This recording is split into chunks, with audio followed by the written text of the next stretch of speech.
I watched two more episodes of W.A.G.s to Riches, episodes 2 and 3 of this first season of the show.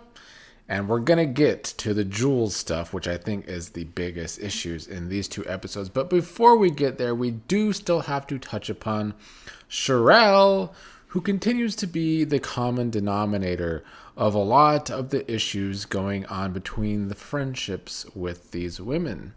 And it started in episode 2 again, before a brunch, where Keeta, who is Tyreek Hill's almost wife at the time, they're since going through a divorce, I think. I mean, honestly, it seems like Keeta and Tyreek's relationship has been as rocky as his time as a wide receiver on the Miami Dolphins.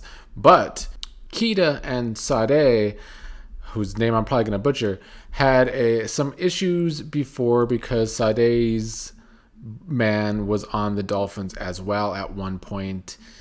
And they were doing a Hard Knocks season being recorded. And during one of the snowstorms in one of the games, there was some drama with a suite. And Sade didn't want to be a part of that filming. So it seemed like she had to leave Keeta and another woman out in the cold to be recorded for that show.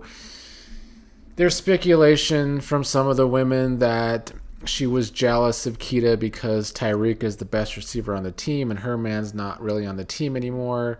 But honestly, being a receiver on the Miami Dolphins is pretty pointless because you don't go anywhere because their quarterback gets battered around so much that whether you're the best receiver on the team or not doesn't really matter in the end. But Sade was saying that that was not the case. That Keeta was not a part of that whole situation and be like planning that. It was her planning, and Keeta just joined afterwards.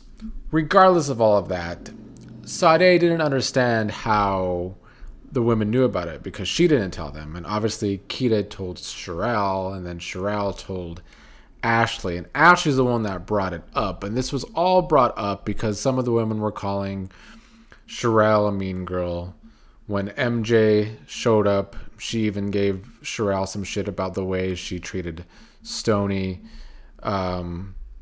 And then Ashley chimed in. And at first I was like, who is even speaking at this point? Because there's a lot of women on this cast. And Ashley's been very irrelevant. So I felt like her speaking up towards the end of episode 2 all of a sudden was like, who is this right now? But I guess that was Ashley sticking up for Sharelle. She seems to be Sharelle's little Robin to Sharelle's Batman, I guess. That's what I'm getting from their vibes together.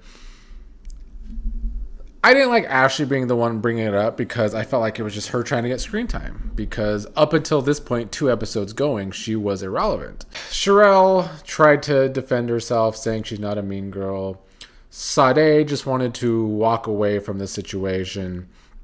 And that was kind of the end of that drama. But then Sade, whose name I will continue to butcher, was pretty much non-existent at their little friend group meetings in episode 3 because of that drama, I believe. Now, they all go out for a night on the town, minus Keeta and Sade. Keeta might have been there, actually, but I don't remember. She's pretty irrelevant, too. It all started very awkward because Stoney and Jules are at a table alone when other women are arriving and they're not saying hi to them. So that was red flag number 1. Obviously, Stoney is kind of frowned upon in the group because of the whole situation with Sharelle, which we already discussed in episode 1. Jules also seems to have a thing with the group, as was found out later in the episode. And at the party, there was another woman by the name of Kenea, and she brought up at a table with MJ and Stoney that she doesn't like Jules because Jules is a culture vulture and is always stealing from black women to try and make her career look better. And that does seem to be the case. That I will agree with. Jules is always she's white and she's tries to look black, sometimes with hairstyles, sometimes with a tan. She tries to talk that way as well. So I thought that was pretty accurate. Now, Kenea bringing that up and them calling Jules over to the table to confront her, and the man at the table, I don't even remember who he was saying that they're saying you're racist, Jules. And then they try and clarify that Kenea is saying that Jules is a culture vulture. And Jules tries to defend herself, and the woman was sticking her hand in Jules' face over and over until Jules told her not to, and then she kept doing it, so Jules slapped her hand away, and then they got into a scuffle. And for me, two things are definitely true in this situation. Is Jules a culture vulture? Yes.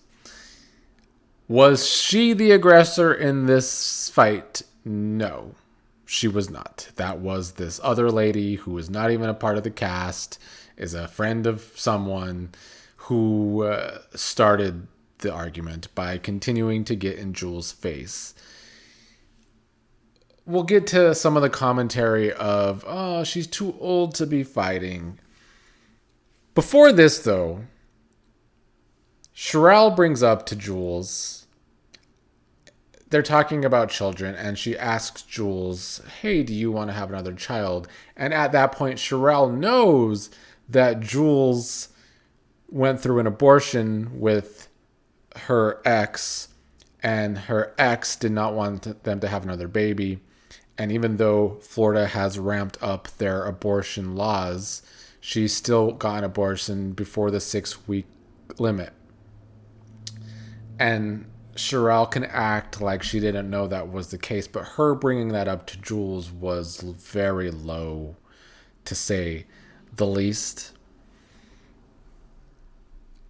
So all of the discussion after from the group with the Jules situation did irk me. And I'm not going to totally defend Jules, even though she is a Pisces, and I defended Stoney because Stoney is a Pisces too. I do want to say before continuing, both Stoney and Jules always trying to play the victim like a Pisces, already getting old. However, when it was Sharelle, Ashley, and I believe Alexis talking about Jules and how she can't take responsibilities, she was the aggressor in the fight, even though she was called over to the table, she was confronted about past situations, the woman was sticking her finger right in Jules' face. But yeah, somehow Jules was the aggressor for that situation to happen. The hypocrisy again from the group. They're talking about people can't take responsibilities. Sharelle is the biggest person in this group that cannot take responsibilities for what she says, what she does, and they let her slide. Stoney brought it up in episode 2 or 3, I don't know which one, that Sharelle's always trying to be the boss bitch of the group. And I think that is a very good assessment. And so when you have all these followers like Ashley and Alexis following Sharelle, just letting her get away with her hypocrisies, with her never wanting to take responsibility about what she said to Stoney when she was clearly in the wrong, when Jules and Sade brought up that everything Stoney said about her being a victim of 50 Cent and it coming out illegally, that her porn tape came out illegally, the sex tape. Sharelle still didn't take any responsibilities for bringing that up as an issue. She didn't bring up any responsibilities for what she said to Jules. She tried to play it off like it was an innocent comment, and she was asking everybody about children. So, yeah, this whole trio of Sharelle, Ashley, Alexis, high-key annoying. And Alexis really was grinding my gears in these 2 episodes. She was one of the main ones going on after the fight about how we're too grown to get into fights. When Alexis doesn't have a backbone at her big age. If you are a sheep in a friend group and you're that old, you got issues. Over 30 and you're still a sheep in a friend group, you have to follow the leader. They're always following Sharelle. That's pretty pathetic. So, Jules had to defend herself. Alexis can't defend herself. She's always trying to play the middle, trying to play the nice girl. It ain't working on me. I did not like Alexis in these 2 episodes with her whole sheep thing with Sharelle. So overall, with the situation, once again, just to reiterate, Jules is definitely a culture vulture. There is no doubt about that. And Stoney is still on the outs because of the way that Sharelle is trying to run the group. But there are people in these friends groups that will stick up for themselves, like Sade. And I think Jules will too. Should Jules have gotten into a fight? Probably not. But if somebody is constantly sticking a finger in your face, Q and I touched upon this in Real Housewives of Atlanta when Kenea kept putting the scepter in Portia's face. Should Portia have gotten physical with Kenea? Probably not. But I respect it. I do. Because if somebody is trying to be an antagonist constantly in your face, putting anything in anyone's face is a bullying tactic. It is actually aggressive if it's this close to your face. So if you want to smack it away, I think you have the right to do that.